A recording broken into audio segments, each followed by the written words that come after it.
Let's talk about the first Tongan that we lost because of gang violence and also because of the Tongan Samoan beef that was happening in the LA streets. And his name was Tai, T-A-I, and they called him Sado. And his family and my family, we all lived in the same apartment complex. And there was a number of other Tongan families that we grew up with in that apartment complex. So Salesi would always take my brothers and play. Like at night, they would come pick him up. He would just come pick him up. You know, he was a regular 15-year-old, you know, but that's the one I remember.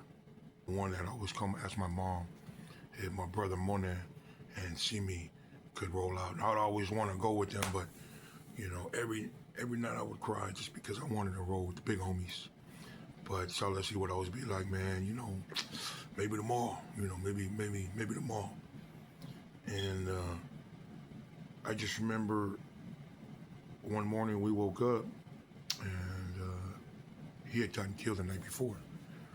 And he, you know, as most Tongans, Inglewood, you're either Methodist or you're Shashi Tonga, which is a Church of Tonga, or you're Mormon. You're Church of Jesus Christ of Latter-day Saints.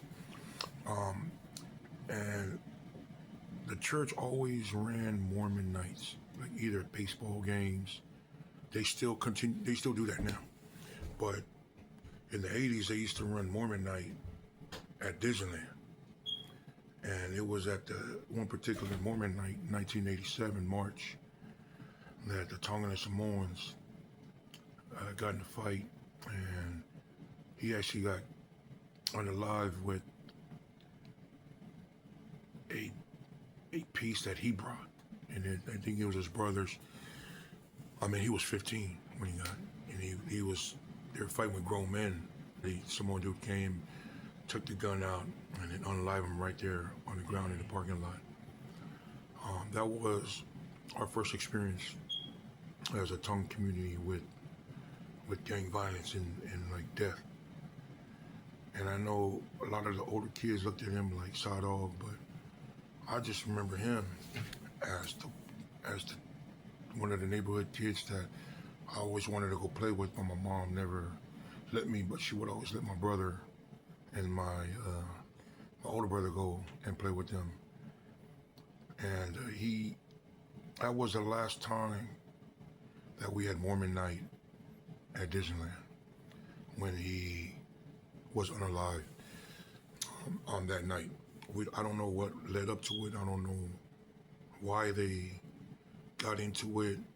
There are rumors that it started at a dance before, you know, New Year's Eve, but, you know, I don't know. I just know that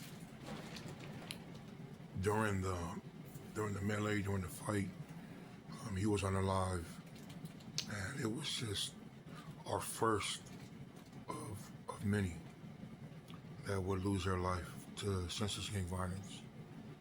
And I wanted to bring him up because a lot of the kids don't know his story. You know, and even with gang members, we're all human. You know, I try to put a human side to them, that they were someone's son, they were someone's brother, someone's nephew, you know. I remember his mom and dad, after his mom and dad moved over to East Palo Alto after trying to get their kids away from Inglewood. And that was the pattern, you know.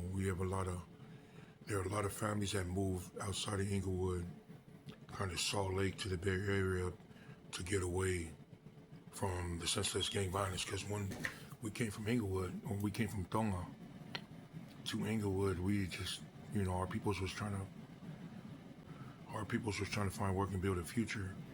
They had no clue